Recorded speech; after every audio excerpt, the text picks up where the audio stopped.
na nahaluan ng ihi at dumi. Tingnan nyo, tubig. Maon tahur. Tubig na malinis. Nahaluan siya ng ihi at dumi. Ang ihi at dumi na yan, anong kategorya yan? Mga najasa. So, dahil najasa yan, at nahalo siya sa tubig na yan, yung tubig na yan ay naging mutanajis. At hindi siya pwedeng gamitin sa ubo at gusel. Tubig sa balon na nalaglagan ng maita at namatay dito.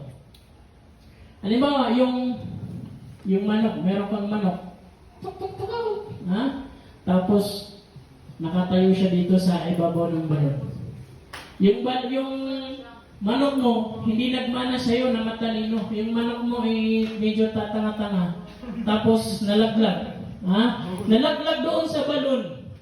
Nung nangisay na yung manok, namatay siya doon.